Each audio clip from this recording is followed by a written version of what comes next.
C'est reparti les gars et les go. On relance les adhésions à GPS, Génération et Peuple Solidaire. Compatriote, tu as été averti que la route sera dure et rude. Relève la tête et prends en main ton destin.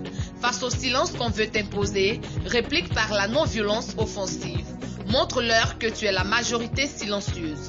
Pour cela, va sur Internet et 1. Tape hashtag PS adhérer cp-gps.ci. 2. Renseigne les champs qui s'affichent. 3. Clique sur J'adhère. Si tu n'as pas Internet, ce n'est pas grave. Tu recevras une fiche d'adhésion à remplir en toute sécurité. Voilà, tu es désormais militant de GPS. Ensemble, faisons la politique autrement. GPS, peuple uni, peuple fort. Bonjour et bonsoir, très chers amis auditeurs de Mind Radio. Voilà, bienvenue à ce 17e numéro de Charlène Parlons-en. Voilà, nous avons pour invité le conseiller spécial du président Soroki Bafoué Guillaume, El Hadj Mamadou Traoré. Voilà, il est ici avec nous. Il va nous entretenir sur le thème suivant. En quoi est-ce que la mort du commandant Ibrahim Coulibaly éclaboussera-t-elle le président Guillaume Soro? Donc, c'est à cette question que... Bien, merci, bonsoir à tout le monde. Bonsoir à tous ceux qui suivent la radio. Je voudrais vraiment vous transmettre toutes mes salutations et toute ma joie de me retrouver avec vous aujourd'hui. Alors, la journée aux États-Unis et ce soir en Côte d'Ivoire. Alors, effectivement, je vais intervenir sur le thème relatif, bien entendu, à la mort du commandant Ibrahim Coulibaly, dit IB, qui pourrait, pour certains, éclabousser le président Guillaume Soro. Effectivement, c'est un thème très intéressant. Je voudrais, avant de rentrer dans les détails, dire que c'est depuis 2011, après la mort d'IB, que ce problème a ressurgi. On a voulu, d'une manière malhonnête, je dis bien d'une manière malhonnête, mettre sur le dos de Guillaume Soro la mort d'Ibrahim Coulibaly d'IB. Alors, moi, pour répondre à cette question-là, je vais m'articuler sur 5 points. 5 points qui seront en même temps 5 questions qu'on va se poser, et puis vers la fin, on va donc donner la réponse, à savoir si effectivement la mort d'Ibrahim Coulibaly d'IB peut éclabousser Guillaume Soro. D'abord, pour répondre à cette question-là, la première question qu'il faut se poser est la suivante. Pourquoi il y a eu l'offensive contre IB? Pourquoi il y a eu l'offensive contre IB? Si on répond à cette question, mais nous allons trouver la réponse.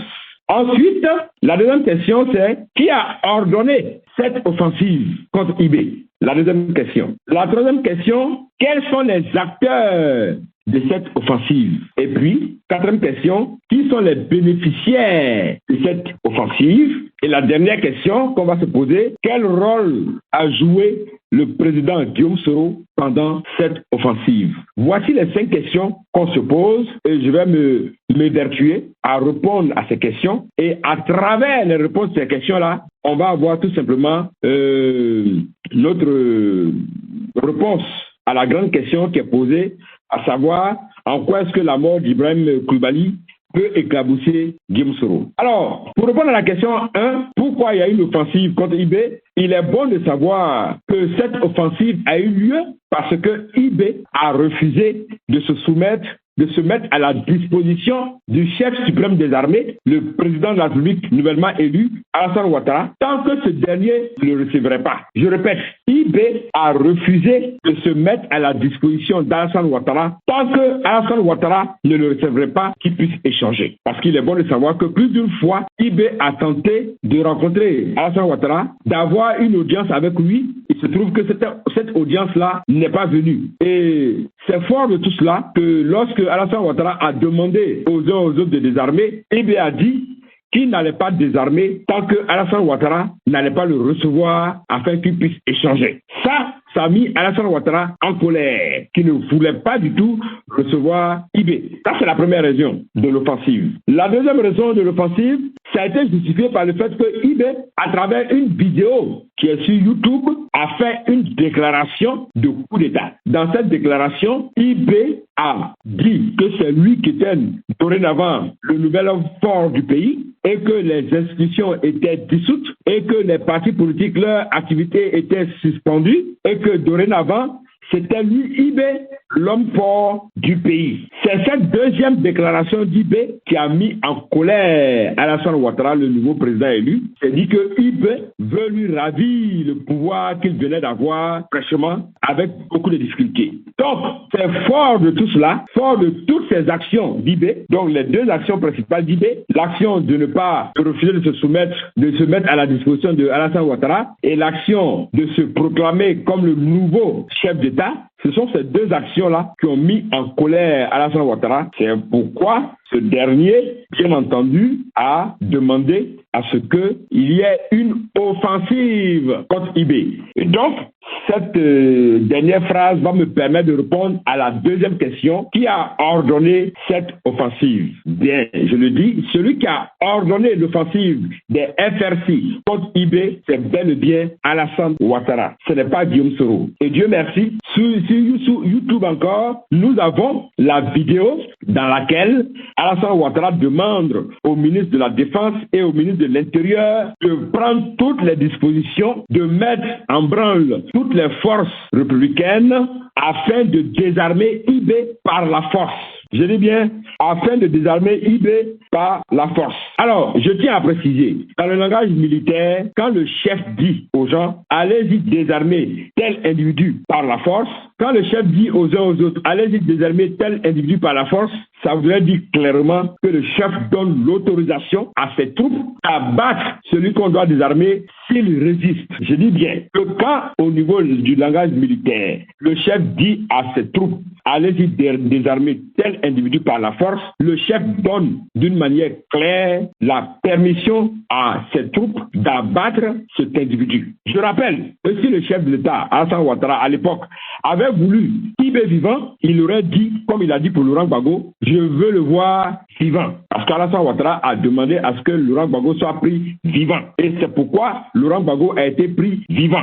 Si Alassane Ouattara avait dit de désarmer IB, mais il faut le prendre vivant, IB aujourd'hui serait peut-être vivant. Mais c'est parce qu'il a dit clairement que de désarmer par la force, et les militaires ont bien compris le message, ça voudrait dire que si ils vont sur le terrain et que IB résiste, il faut le tuer. Et c'est ce qui s'est passé. Et donc, nulle part, on a vu Guillaume Soro faire une déclaration pour demander aux militaires d'aller faire l'offensive contre IB. C'est le président nouvellement élu de la République qui a demandé à ce que une offensive soit menée contre IB et il fallait le désarmer par la force.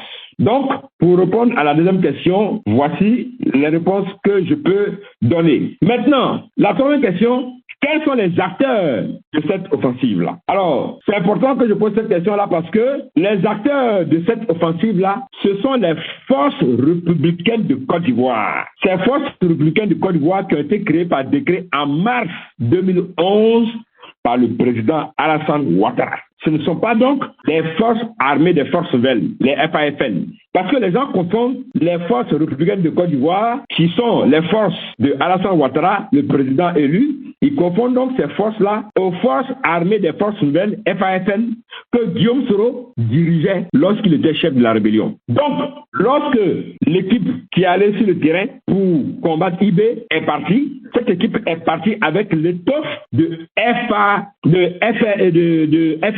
et non de FAFN. Donc, la troupe qui allait combattre IB, c'est la troupe dirigée par le chef suprême des armées, qui est Alassane Ouattara. Et parmi ceux qui sont allés combattre IB, nous avons bien entendu beaucoup de cadres, beaucoup de militaires issus de la rébellion, issus des FAFN, des militaires qui étaient avec IB au Burkina Faso. Alors, parmi ces militaires, nous avons bien un militaire que tout le monde a vu. Il s'agit, bien entendu, du général Chérif Ousmane. Chérif Ousmane, après la mort, IB a fait une déclaration claire. Il dit que, dorénavant, IB, c'est fini. Le président de la République à qui tout le monde doit se soumettre, bien entendu, c'est Alassane Ouattara. Donc ceux qui ont mené l'offensive contre IB, ce sont les FRC, ce sont les troupes dont Alassane Ouattara était le chef suprême des armées. Et ça c'est FRC, mais aussi ceux qui ont aidé les FRC à géolocaliser IB,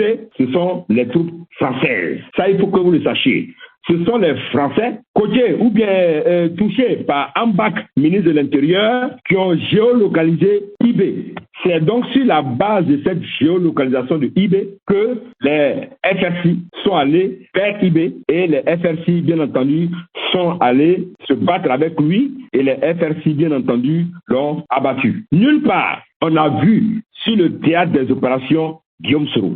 Tous les militaires aussi qui étaient sur le théâtre des opérations, tous les com-zones pratiquement qui étaient sur le théâtre des opérations, aujourd'hui sont dans l'armée avec Alassane Ouattara. Ils ne sont pas avec Guillaume Soro. Je dis bien, tous les chefs militaires qui sont allés sur le terrain pour faire l'offensive contre IB sont en ce moment bien précis dans l'armée avec Alassane Ouattara. Chérif Ousmane lui-même, qui a fait cette déclaration pour dire que IB c'était fini, aujourd'hui a été récompensé avec un grade de général. Il est donc bon de savoir que sur le théâtre des opérations, Guillaume Soro n'était pas présent. Donc on ne peut pas donc dire que c'est Guillaume Soro qui a été à la base de la mort d'IB. Alors, après cette troisième question, nous allons passer à la quatrième question. Qui sont les bénéficiaires de cette offensive contre IB? Qui sont les bénéficiaires de cette offensive contre IB? Et bien entendu, le grand bénéficiaire de cette offensive contre IB, c'est bel et bien Alassane Ouattara, le président de la République élu. C'est lui qui est le plus grand bénéficiaire de la mort d'IB. Parce que IB mort, cela lui a permis d'avoir la plénitude de son pouvoir. IB était devenu une menace pour Alassane Ouattara, puisque je l'ai dit, IB avait fait une déclaration dans laquelle il disait que c'était lui le nouveau chef de l'État et il avait dissous toutes les institutions. Donc c'était un coup d'État qu'il avait voulu faire. Donc IB était devenu une menace pour Alassane Ouattara. Et donc c'est pourquoi il a été abattu. Et donc celui qui est le plus grand bénéficiaire de la mort d'IB, ce n'est pas Guillaume Soro, qui était simplement le Premier ministre et le ministre de la Défense, mais celui qui était le plus grand bénéficiaire de la mort d'IB, c'est bel et bien Alassane Ouattara, président de la République, élu à l'époque. Ensuite, après Alassane Ouattara, bien entendu, les autres collaborateurs d'Alassane Ouattara qui étaient avec lui sont eux aussi les grands bénéficiaires. Parce que si IB avait fait son coup d'État, les collaborateurs d'Alassane Ouattara, bien entendu, eux aussi, ils allaient payer le prix cher. Et donc, comme IB est mort, ces collaborateurs d'Alassane Ouattara, bien entendu, eux aussi, ils ont eu la vie sauve. Parce que si IB n'était pas mort, ces derniers n'allaient pas avoir la vie sauve. Je tiens à dire, pour ceux peut-être qui ne le savent pas, on pourrait dire que peut-être Guillaume Soro aussi fait partie de ceux-là qui allaient avoir la vie sauve.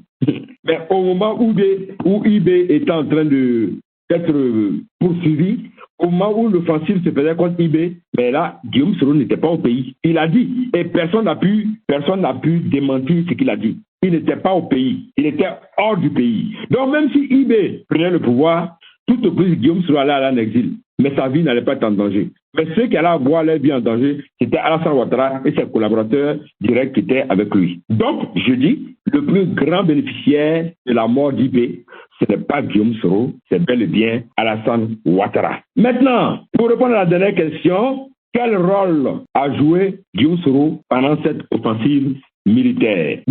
Je dirais que pendant cette offensive militaire, Guillaume Soro n'a pas joué un rôle offensif, il n'a pas joué un rôle militaire parce qu'il n'était pas sur le théâtre des opérations. Il avait un rôle purement administratif. Parce que beaucoup de personnes ne le savent pas. Le ministre de la Défense n'est pas quelqu'un qui va sur le terrain. Le ministre de la Défense, ce n'est pas lui qui commande les troupes directement. Le ministre de la Défense, c'est un administratif, c'est lui qui coordonne l'action de l'armée, mais celui qui donne ordre aux troupes, c'est le chef d'état-major de l'armée. Et à l'époque, celui qui était le chef d'état-major de l'armée, c'était le général Bakayoko, et non Guillaume Soro. Donc, Guillaume Soro n'a pas joué un rôle militaire sur le terrain. Il n'était que le ministre de la Défense, donc un rôle purement administratif. Alors que nous savons que ceux qui sont allés sur le terrain, ceux qui étaient sur le théâtre des opérations, c'était des militaires et Guillaume Soro n'était pas avec eux sur le terrain. Donc, accuser Guillaume Soro de la mort d'IB, c'est vraiment laisser la proie pour l'ombre. En réalité, celui que la mort d'IB éclabousse, c'est bel et bien Alassane Ouattara. C'est lui que la mort d'IB éclabousse. Parce que si on respecte la hiérarchie au niveau administratif, bien entendu, celui qui est le chef d'état-major, ou du moins le chef suprême des armées, ce n'est pas Guillaume Soro, c'est Alassane Ouattara. Celui qui était donc le chef suprême des FRC qui ont abattu IB, ce n'est pas Guillaume Soro, c'est Alassane Ouattara. Le vrai commanditaire de la mort d'IB, c'est bel et bien Alassane Ouattara. C'est parce qu'aujourd'hui, c'est lui au pouvoir que les gens font semblant de ne pas savoir en réalité que c'est lui le vrai commanditaire. C'est vrai qu'à l'époque, il y a eu un conflit qui a opposé IB et Guillaume Soro. Mais Guillaume Soro l'a dit, quand IB est mort, il ne l'a pas su. C'est quelqu'un qui lui a donné l'information, d'abord, avant même qu'officiellement, on ne lui donne l'information. Donc, il ne s'est pas informé de la mort d'IB. Alors, quelqu'un qu'on accuse d'avoir tué IB, c'est ce dernier-là qui devait savoir à l'instant T si IB est mort ou pas. Voilà pourquoi je dis que cette histoire que les gens veulent éventrer pour tenter de vouloir bloquer ou du moins créer des problèmes à Guillaume Soro, c'est à eux-mêmes qui créent des problèmes. Parce que je rappelle qu'Alassane Ouattara, quand IB est mort, avait promis mener des enquêtes sur la mort d'IB. Il avait promis aux Ivoiriens qu'il allait mener des enquêtes sur la mort d'IB. Mais le constat est là. Jusqu'à aujourd'hui, aucune enquête n'a été menée sur la mort d'IB. Tout simplement parce que celui qui a promis qu'il allait mener une enquête sur la mort d'IB, il sait bien entendu que si l'enquête est menée, toutes les enquêtes vont aller vers lui. Voilà pourquoi il n'a pas mené cette enquête. Alors donc, pour répondre à la question, en quoi est-ce que la mort du commandant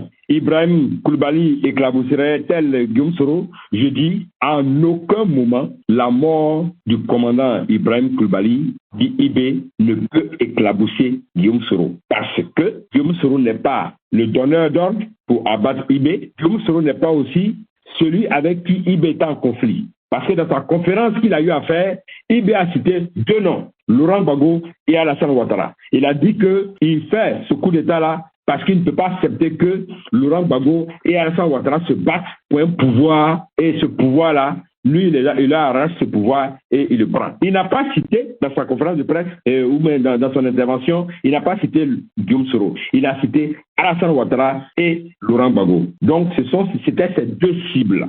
Alors, moi je dis que vouloir éclabousser Guillaume Soro avec la mort d'IB, c'est franchement vouloir lui faire un faux procès. Parce que, je dis et je répète, Guillaume Soro n'a absolument rien à voir avec la mort d'IB. C'est vrai qu'il était le ministre de la Défense, c'est vrai qu'au moment de l'offensive, il avait encore quelque part un pouvoir sur la troupe des FAFN, mais ceux qui sont allés en offensive sur le terrain, vous pouvez regarder toutes les chaînes de télévision à l'époque, on va vous citer les FRC, on va vous citer les troupes de Alassane Ouattara. On ne cite pas les troupes de Guillaume Soro, on dit les troupes de Alassane Ouattara parce que les FRC sont effectivement les troupes de Alassane Ouattara. Chère Charlène, voilà ce que je peux dire concernant cette question, concernant bien entendu la mort d'IB en rapport avec Guillaume Soro. Donc c'est sur ces mots que je finis mon intervention et maintenant j'attends les interventions.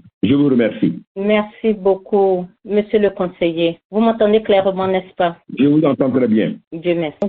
Voilà. Donc, vraiment, merci pour cet exposé très, très, très, très explicite et vraiment qui ne manque ou qui ne souffre d'aucune ambiguïté. Les choses sont vraiment claires et bien dites.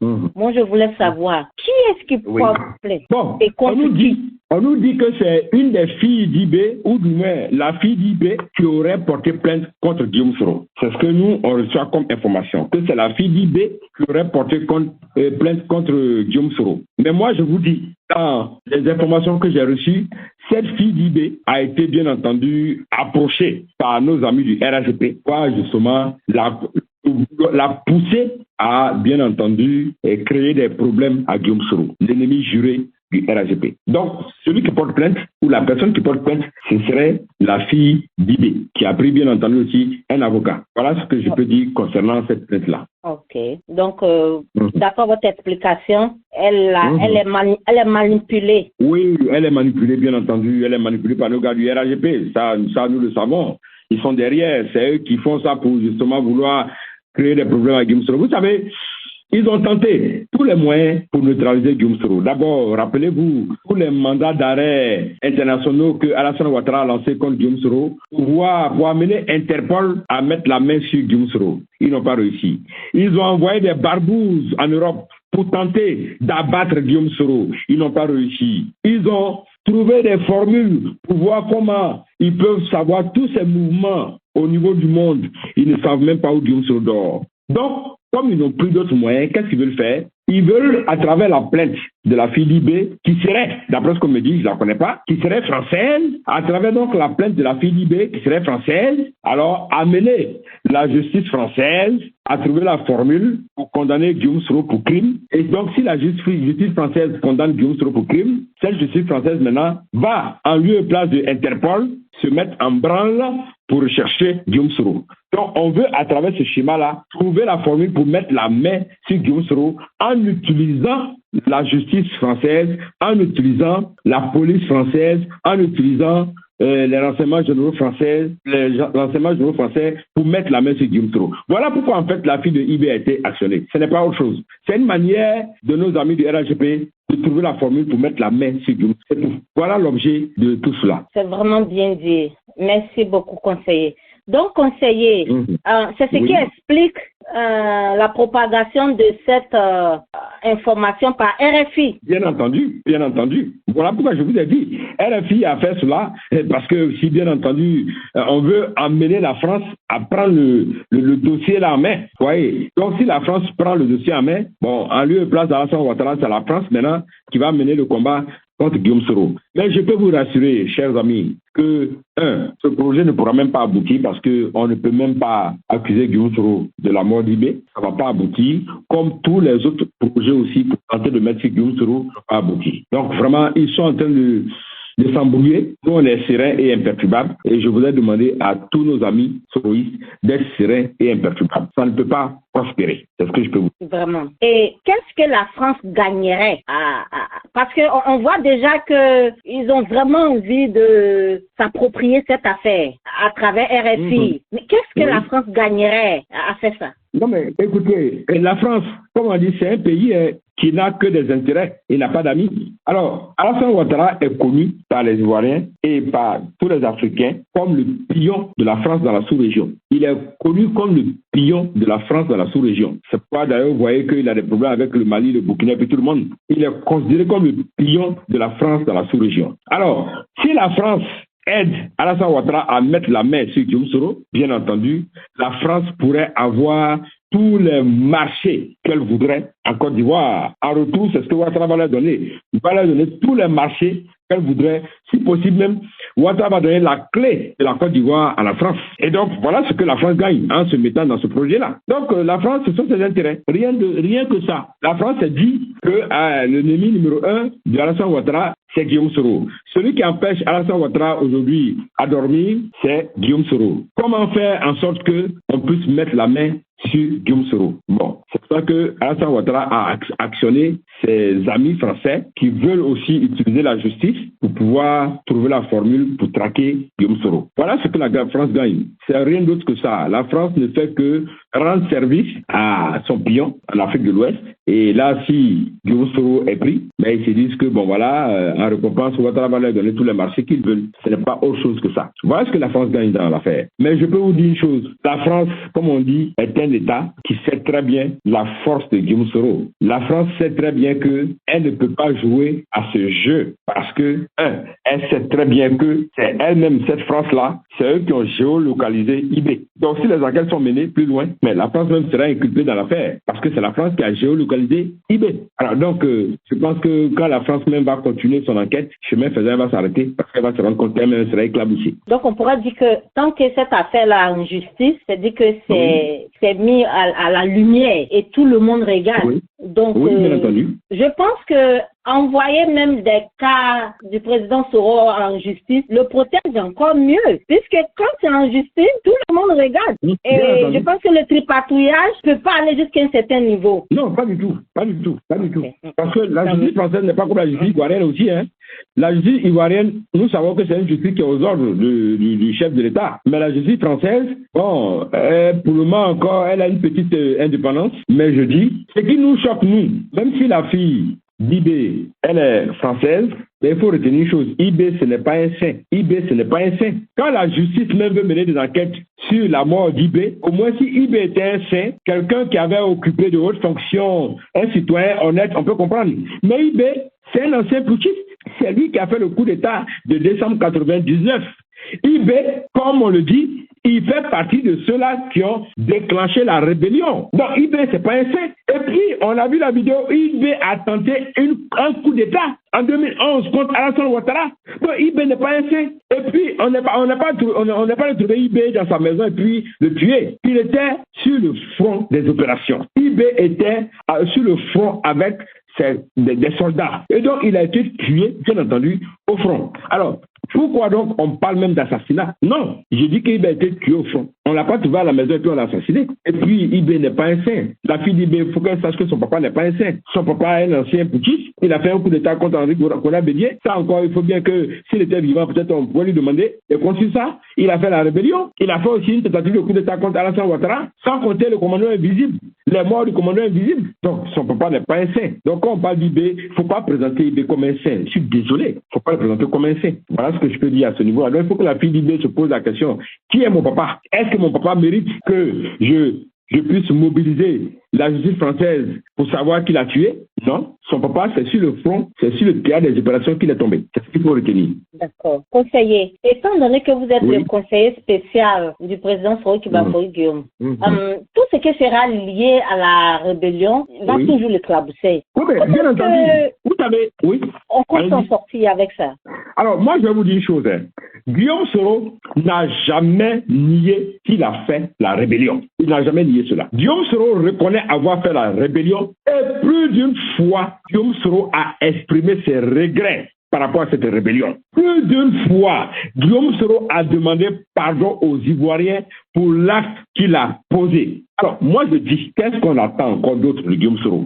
Mais on parle de Guillaume Soro, mais qui est le grand bénéficiaire de cette rébellion aujourd'hui? C'est bien entendu Alassane Ouattara. Qui est le grand bénéficiaire de cette rébellion aujourd'hui? C'est bel et bien Alassane Ouattara. C'est vrai, c'est Guillaume Soro qui était devant, mais celui qui a bénéficié des fruits de la rébellion, c'est bel et bien Alassane Ouattara. Je dis bien, Guillaume Soro a fait la rébellion. Et je le dis, moi-même j'ai fait la rébellion avec Guillaume Soro.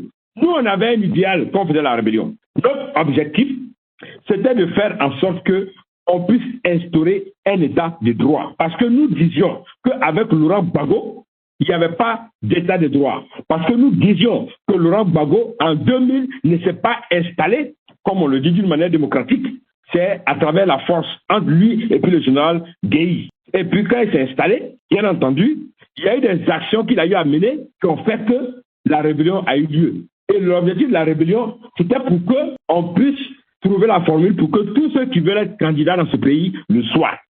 Pour qu'on puisse instaurer un état de droit. C'était l'idéal qui avait animé Guillaume Soro et ses compagnons que nous étions. Et nous disions que la personne que nous avons vue comme celui-là qui pouvait embrasser cet idéal-là, c'est Alassane Ouattara. Parce qu'on l'avait idéalisé. Et on s'est dit donc, lui, à la tête du pays, il allait faire en sorte que la Côte d'Ivoire puisse se renouer avec le statut d'état de droit. Malheureusement, à l'exercice du pouvoir, Alassane Ouattara nous a déçus. Voilà pourquoi, bien entendu, nous avons décidé de ne plus faire chemin avec lui. Nous avons donc décidé de ne plus l'accompagner dans sa manière de gérer les Ivoiriens qui frisent, bien entendu, la dictature. Je dis et je répète, Guillaume Soro n'a jamais nié qu'il a fait la rébellion. Mais je dis, ceux qui nous accusent, je prends les gars, nos amis du RAGP. Quand il y a eu le coup d'État contre Laurent Bédié, Alassane Ouattara a applaudi ce coup d'État, oui ou non? Quand il y a eu le coup d'État contre Bédié, Laurent Gbagbo a applaudi ce coup d'État, oui ou non? Mais pourquoi hier, Alassane Ouattara a applaudi le coup d'État contre Bédié? Pourquoi hier, Gbagbo a applaudi le coup d'État contre Bédié? Maintenant, quand il y a une rébellion contre Laurent Gbagbo, par exemple, on dit non, c'est pas bon. Mais Laurent Gbagbo a applaudi hier le coup d'État contre Bédié. Alassane Ouattara a produit le coup d'État contre Bédié. Nos amis du RGP qui sont là aujourd'hui, c'est eux qui applaudissaient la rébellion. Et je dis et je répète, en tant qu'étant membre de la rébellion, nos amis qui sont au pouvoir du RDR, mais ils étaient les complices de la rébellion. Ils étaient les partenaires directs de la rébellion. Ils le savent. Donc, de quoi on parle? Aujourd'hui, je dis que tous ceux qui accusent Guillaume Soro, qui attaquent Guillaume Soro, qui le présentent comme un monstre là, mais je tiens à vous dire qu'Alassane Ouattara, même avant qu'il devienne au pouvoir, si lui, il y a eu beaucoup d'histoires de tentatives de coup d'État. Tenez-vous bien, en 93, à la mort de Fouet, déjà, il avait été accusé de tentative de coup d'État contre Bédié. Ensuite, en 95, pendant l'élection présidentielle, il a été accusé de tentative de coup d'État. Ensuite, en décembre 99, le coup d'État qui a eu lieu, ben, son nom était derrière. Ensuite, en septembre 2000, la tentative de coup d'État contre Gueye, le nom d'Alassane Ouattara était derrière. En janvier 2001, la tentative de coup d'État encore contre Bago, le nom d'Alassane Ouattara était dedans. En septembre 2002, la rébellion qui a été menée, ça a été fait avec le nom d'Alassane Ouattara. Donc je dis, nos amis du RAGP, nos amis du RDS sont très mal placés. Eux doivent juger Guillaume Soro dans l'affaire. Ils sont très mal placés. Donc je dis, ça va suivre Guillaume Soro. Il reconnaît que c'est une tache noire qu'il a sur lui, mais il dit, dans la vie, on commet des erreurs. Il reconnaît qu'il a commis une erreur, et voilà pourquoi il a demandé pardon. Maintenant, si après ça, on trouve que non, c'est pas suffisant, mais là, je suis désolé, il ne peut rien faire d'autre que cela. Mais tout ce qui va concerner la rébellion, Guillaume Soro aura son mot à dire. Il n'est pas parfait, mais je dis, il y a des co-auteurs de la rébellion. Et je dis, Alassane Ouattara est un co-auteur de la rébellion. Il est un co-auteur de la rébellion. Ça, je l'ai démontré plus d'une fois d'ailleurs, à travers certaines... Voilà ce que je peux dire à ce niveau. C'est vraiment bien dit. Je vais vous poser une autre question, conseiller. Est-ce que c'est pas aussi une manière de détourner le regard des gens concernant la liste électorale? Parce que la liste électorale est en train de vraiment exposer tout le gouvernement. Et est-ce que n'ont pas ressuscité cette histoire-là pour distraire les gens? Est-ce que la liste définitive est sortie et est-ce que c'est pas l'une des raisons? Parce que c'est pour utiliser un peu les gens. Oui, moi je ne sais pas pourquoi on peut vouloir distraire les gens avec ça. Si au moins GPS était candidat là, d'accord. Mais GPS n'est pas candidat. Il est candidat à aucune élection. Donc, si tu as des listes électorales pour les élections qui viennent là, GPS n'est pas concerné. Donc, en quoi est-ce que donc on peut vouloir réveiller ça et puis essayer de distraire les gens? Non, moi je pense que personnellement, si c'est ça l'objectif des gens, ils n'ont pas atteint leur objectif. À mon avis, ce n'est pas cela. À mon avis, c'est leur manœuvre de vouloir trouver la formule pour mettre la main sur Guillaume Soro. Parce que je vous dis, tant que Guillaume Soro va circuler, Ouattara ne va pas dormir. Parce qu'aujourd'hui, ils ne savent pas où il dort. Vous savez, quand vous savez votre ennemi, vous savez où il dort, là, vous êtes tranquille. Mais si vous ne savez pas où il est, vous pensez même qu'il est à 2 pas de chez vous. Et donc, ça vous fait peur. Et c'est le cas d'Alassane Ouattara. Avec tous les moyens qu'il a, il ne sait pas aujourd'hui où Guillaume Soro dort. Donc, il veut, à travers la France, trouver la formule pour mettre la main sur Guillaume Soro. Voilà ça. Sinon, pour moi, ce n'est pas pour distraire. Enfin, c'est possible qu'on peut vouloir distraire les gens avec ça. Mais en quoi est-ce que ça peut concerner GPS? Parce que GPS n'est même pas candidat. Donc, cette histoire de liste électorale là, bon, en quoi est-ce que la mort d'IB peut, par exemple, intéresser nos amis de PPAC?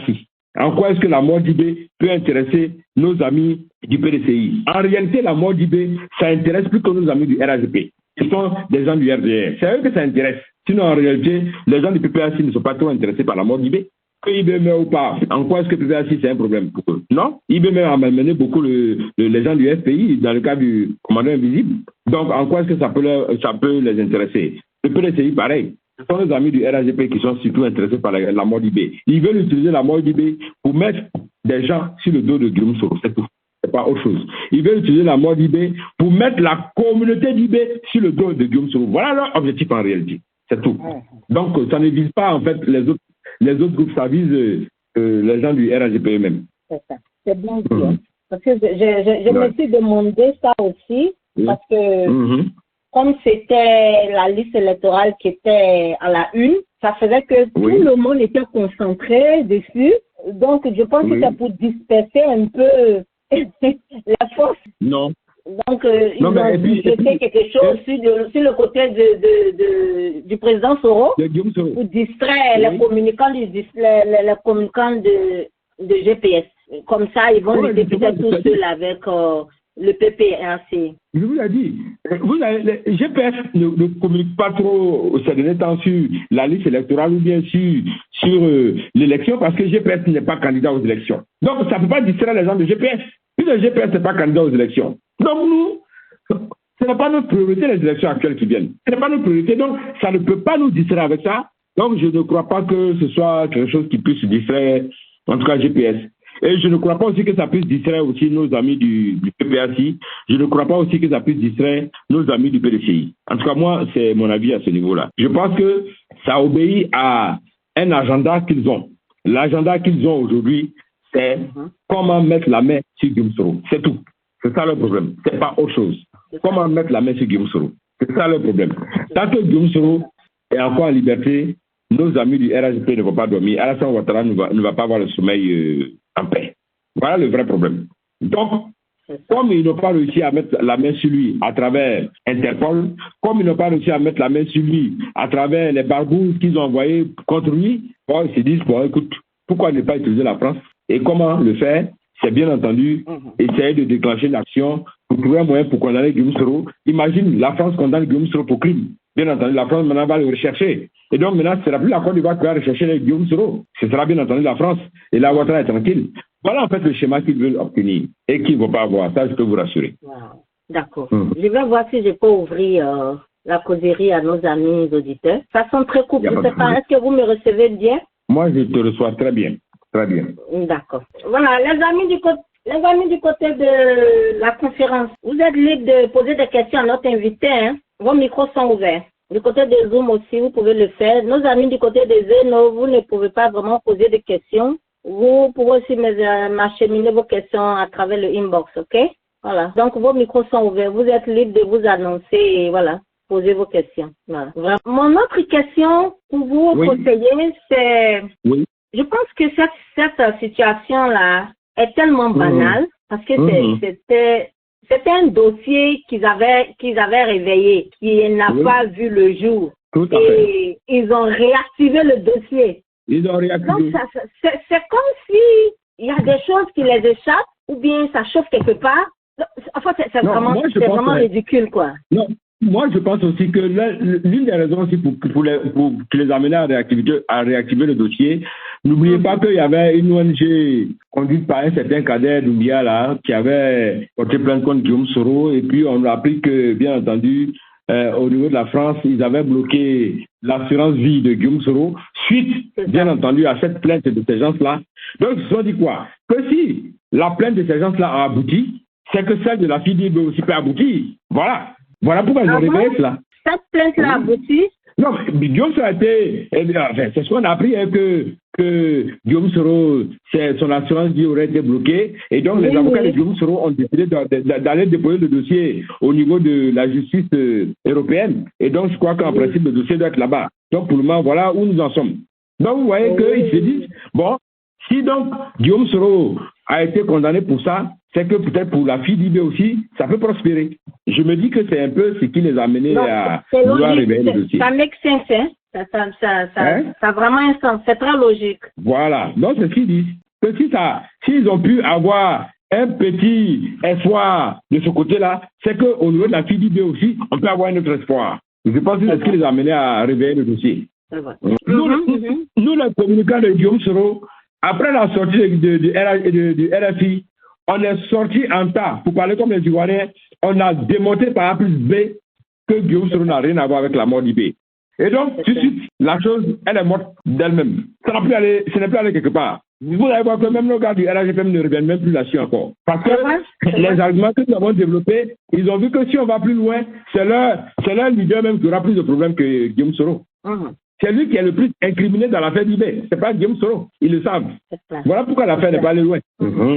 Voilà. C'est clair. Donc, moi, je pense que ce dossier-là, pour nous, ce dossier-là, écoute, ça ne va pas aboutir. Hein. Ils ont voulu réveiller un vieux dossier, mais nous savons tous, le commanditaire de la mort d'IB, ce n'est pas Guillaume Soro, c'est Alassane Ouattara. C'est lui qui a donné l'ordre de désarmer IB par la force. Et je dis, en langage militaire, quand on dit de désarmer quelqu'un par la force, on le tue. S'il voulait qu'on prenne IB vivant, il aurait dit, je veux le prendre vivant. Il a dit qu'il veut avoir Laurent Gbagbo vivant. S'il avait donné ordre pour prendre Gbagbo, pour désarmer Gbagbo par la force, mais je suis désolé, Gbagbo serait mort. Mais il a insisté. Il dit, je veux Gbagbo vivant. Et les militaires sont débrouillés pour faire venir Gbagbo vivant. Mais il n'a pas dit, je veux IB vivant. S'il avait dit, je veux IB vivant, mais IB serait vivant. Voilà, c'est tout.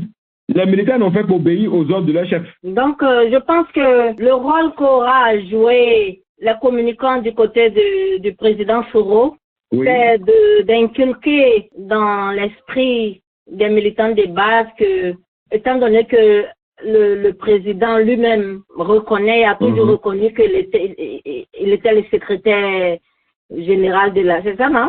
Secrétaire politique de la rébellion. C'est sûr que tout ce qui concernera la rébellion va forcément l'éclabousser un peu. Mais bien entendu. Pas... Ça, il n'y a rien à dire. Voilà. Ça il n'y a rien à dire. Absolument. À ce niveau-là, Guillaume Soro est un homme qui assume et qui s'assume. Guillaume Soro a assumé la paternité de la rébellion.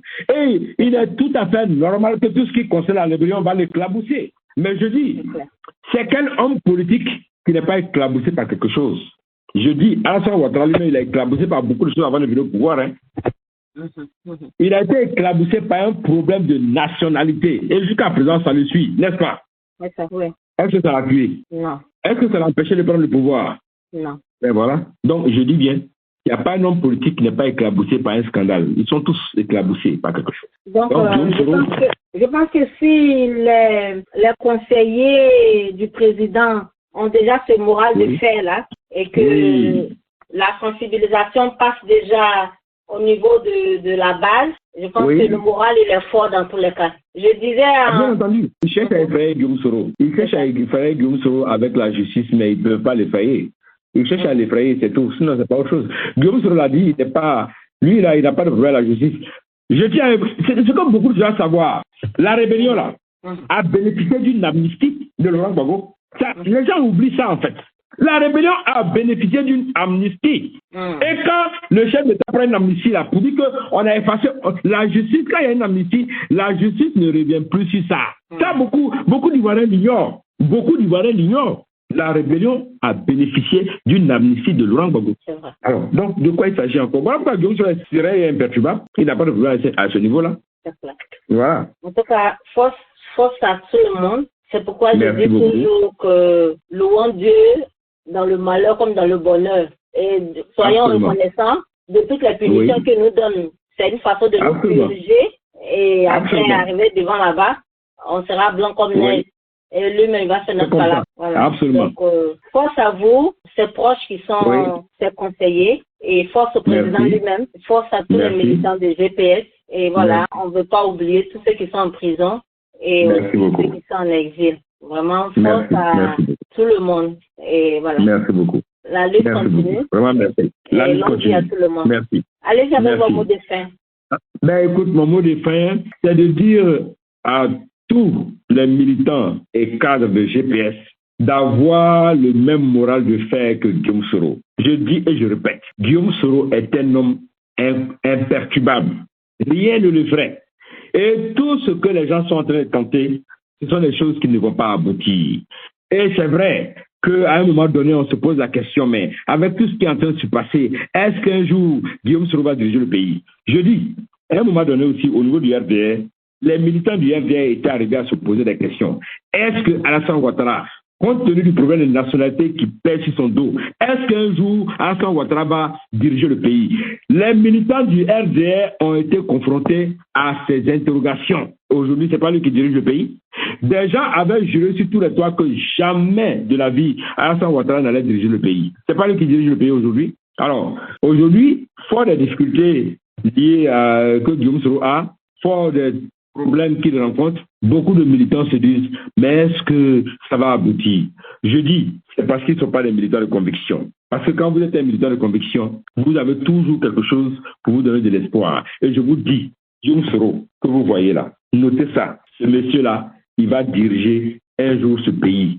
Et je peux vous dire, c'est même pas un jour trop loin. C'est vrai que les gens sont impatients, mais Guillaume Soro va diriger ce pays et les gens vont oublier tout ce qu'ils avaient pensé. C'est ce que je peux vous dire. En tout cas, mon mot de fin, c'est de dire que cette affaire d'IB là, il faut que tous les militants de GPS soient tranquilles. Ça ne peut pas éclabousser Guillaume Soro, pas du tout.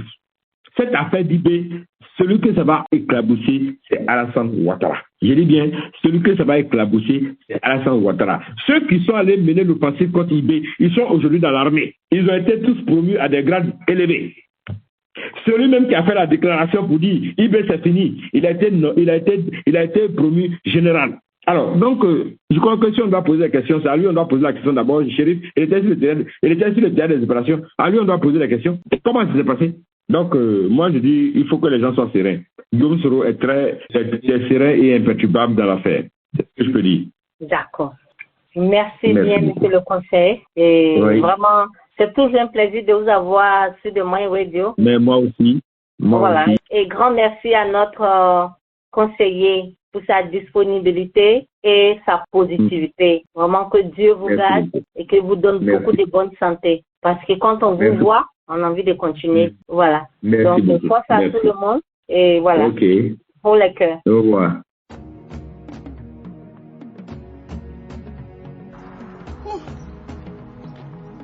C'est reparti les gars et les gros. On relance les adhésions